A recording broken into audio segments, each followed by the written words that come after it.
What's up everyone, Jeremy here, RC Nightmare, giving my final review of the HPI Bullet Flux ST.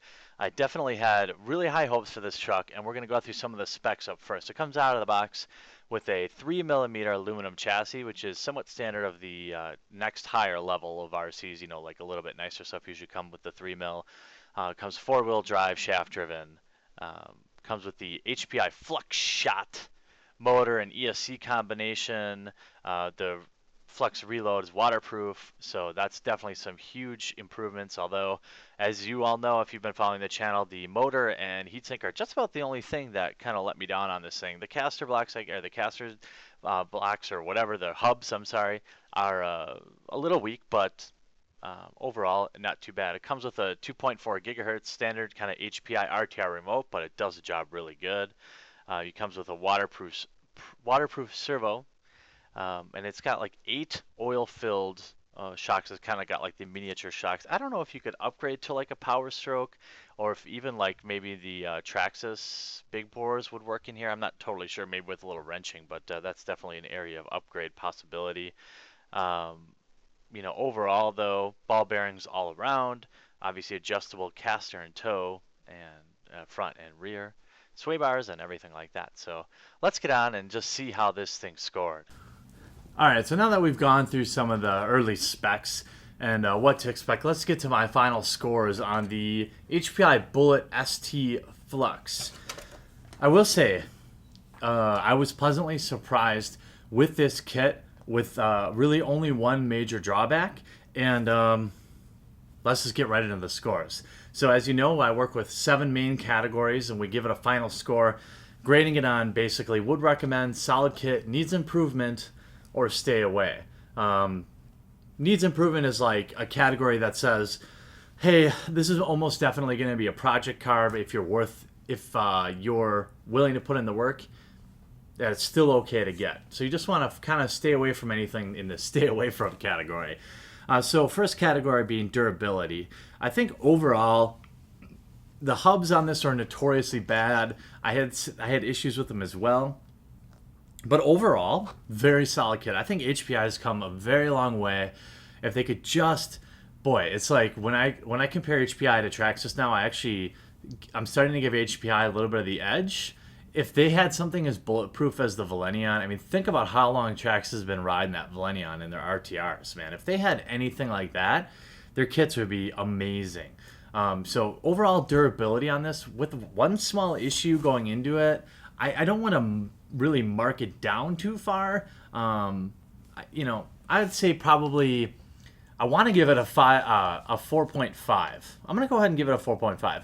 Now remember, I'm like weighting these scores based on the fact, yes, it's an RTR, yes, it's at a certain price point. So I have my expectations kind of weathered here. Electronics. Now this is the big cardinal sin. This is probably going to be the single category that takes it out of a would recommend category, which means I'm cool spending my money on it, and I will tell other people to buy it, into kind of like a needs improvement or a solid kit type category.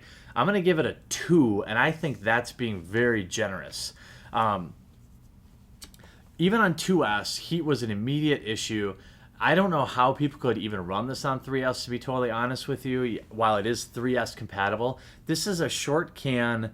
It's just a silly, just a bad idea, right? I mean, like, this motor and ESC combination might be okay in a 1/10 scale buggy, but it's just as bad as you would think it would be. Now, it's not like in the past where I've had all sorts of burnout issues with HPI electronics. It's not like that, but I can guarantee you if I ran it if I was running it consistently on a 3S, this ESC just would not last. So I think a 2 out of 5 is being very reasonable. You're so close, HPI. Go back to your SS models and just start selling it as a roller, because I think I would have been very happy with this as a roller. Overall value, I think based on the price point, the only thing really hurting it is the electronics package. I mean, obviously that's built into the price. So, as a roller, if the price was $125 less, I'd give it a 5 out of 5 on value.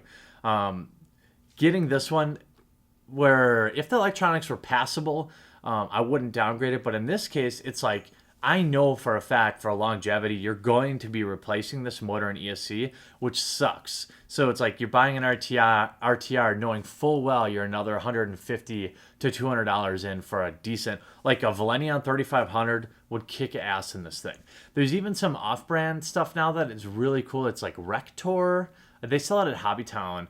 99 bucks, brushless, 3500 kV, waterproof. Throw that sucker in here and it's going to be awesome. But now you're adding $100 to it, right? So I think value, I'm going to go I'm going to go 3.5 out of 5 there. Not bad, but boy, it could be so much better.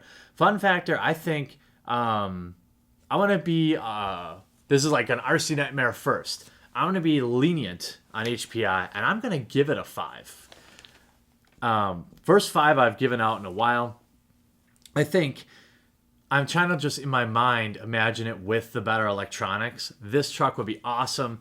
I'm really kicking the idea around of keeping it and then doing like an upgrade project with HPI because these shocks are pretty terrible.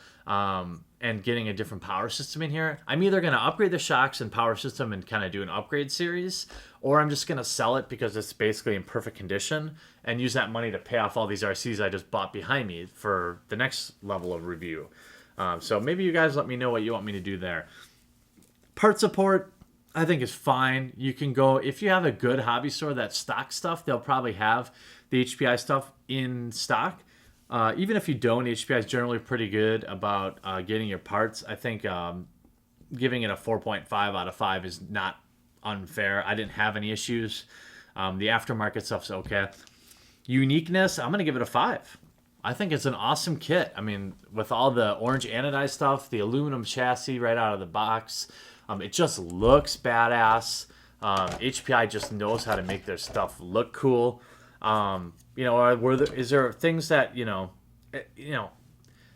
uniqueness, to get a 5, it doesn't have to be a completely new design like an XO1 or something like that. Well, I guess even that was based on a Slash. But I think overall, pretty unique kit. I'm thinking of a scenario where you and 5 friends are all out. This is going to get some looks. And then upgradability, I'm going to give it a 4 out of 5. I think, one, if you're in the $400 price point, you're worthwhile spending. I think for $600 this truck would be amazing. You put like a nice Tekin system in there, or Valenion, or even that value option I talked about. You got your power system handled. You can upgrade the shocks. You can fix those C-hub issues. I think it'd be a great truck. I like it better than the Savage Flux XS for sure, although these shocks are really a negative thing. But, hop-ups are available and or will be available. It's kind of a no-brainer. So this is going to score pretty well. So we have 4.5 and 2 is 6.5, 7, 10, 15, 19.5, 24.5, 28.5. Very solid score. It falls right in the solid kit, which basically mirrors exactly what I said. I'm totally fine. I would totally buy this again. Would I go out and recommend it to 100% of people? Probably not, because if you said to me, well, I have $400 budget. I have a $400 budget. I want a cool, like 1/10 scale monster truck.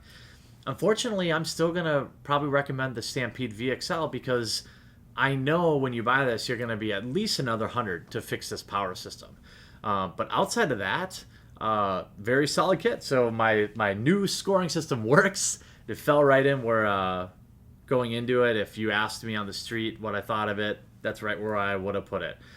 Solid kit, great kit if you stick another $175 to $200 into it. So I assume that the same will hold true if you're looking even at like the Bullet MT. Any of these Bullet Flux models are going to be pretty solid. So if you have any questions or if you own this kit and you want to share your opinions, I'd love to hear from you in the comment section down below. If you're new to the channel, please take a moment to subscribe so you can take advantage of subscriber-only contests and you get informed when I upload new videos and all sorts of cool stuff like that. And if you get a second, if you haven't already, if you could just crush that thumbs up button, it means a lot to me. I know I bug you about it every time, but it helps new people find the videos, it helps spur me on to stay up late and continue to record these and get my ass upstairs and start editing them. And I really do appreciate it. And so I hope you enjoyed this review. It's a little different format, so maybe some feedback on that would be great. And we'll talk to you again real soon. What's up, everyone? I really hope you enjoyed the video. Take a moment to check out some of our most popular playlists, from RC reviews, RC tutorials, some of the most popular RC unboxing videos, and of course some of the most kick-ass running videos you'll find anywhere on YouTube. And if you haven't already, please take a moment to crush that subscribe button you'll find right here, and we'll see you again real soon.